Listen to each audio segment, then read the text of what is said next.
नमस्कार. महाराष्ट्रातील विविध क्षेत्रातील बातम्या झटपट आपल्या मोबाईलवर पाहण्यासाठी लगेचच सबस्क्राईब करा राष्ट्रशक्ती लाईव्ह न्यूज आणि सोबत बेल आयकॉन प्रेस करायला विसरू नका. आम्ही किती कष्ट केले याचा लोक कधी विचार करीत नाही. आम्ही संसार कसा उभा केला असेल याचा विचार केला. आमची पोरं लहान असताना 8-8 दिवस पोरांची नाही गाठ नव्हती. आणि आता लोक इतके खाली गेलेत की माझ्या मुलीच्या अंगात कपडे कसे याच्यावर लोकांची कमेंट्स आहे. याच्यापेक्षा काय वाईट पाहिजे. आता 4 दिवसापासून माझ्या मुलीच्या अंगातल्या कपड्यावर लोकांनी बातम्या तयार केल्यात मला. पण तिच्या बापानं मला द्यावं घोडे, तुम्ही मला घोडे लावा, माझा पिंड गेलाय. माझ्या मुलाचा आणि मुलीचा काय दोष आहे. पण ह्या कॅमेरेवाल्यांनी 8 दिवसात माझं जगणं मुश्किल करून टाकलं. काय मला एक सांगा, मुलगी तुम्हाला आहे, तुमच्या मुलीच्या कपड्यावर एखाद्याने कमेंट्स केली, तुम्हाला काय वाटेल.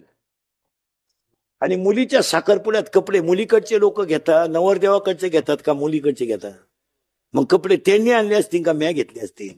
मग एवढी तरी क्लिप टाकणाऱ्याला लाज पाहिजे ना. माणूस नालायक असावं पण किती. आणि त्याच्यामुळे मी आता कटाळलो मारा. मी जवळजवळ आता 2-3 दिवसात टाकणार एक क्लिप आणि थांबून घेणार आहे. आता बस झाली. 31 वर्ष लोकांच्या शिव्या खाऊन आयुष्यात सगळं चांगलंच केलं. आयुष्यात चांगलं, पण त्याचं फळ माझ्यापर्यंत ठीक होतं, ते माझ्या घरादारापर्यंत राहायला नव्हतं. माझ्यापर्यंत ठीक. मी आजही समर्थ आहे ना उत्तर द्यायला. मला अजून 2 वर्ष आयुष्य आहे. मी अजून आहे ना. पण कुटुंबापर्यंत गेल्यावर त्याच्यात मजा नाही.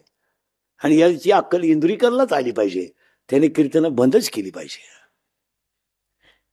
खरं आहे का खोटं आहे. तुम्ही काहीच बोला. हे त्याने बंद केले पाहिजे. त्याला लाज वाटली पाहिजे की आता कमेंट करणारे लोक बोलायला लागले, आता इंद्रिकडने फेटा ठेवून द्यावा. त्याचं त्याने चांगलं सांगावं. आम्ही 2-3 दिवसापासून विचार करतोय. 1-2-3 दिवसात घेणार निर्णय मी.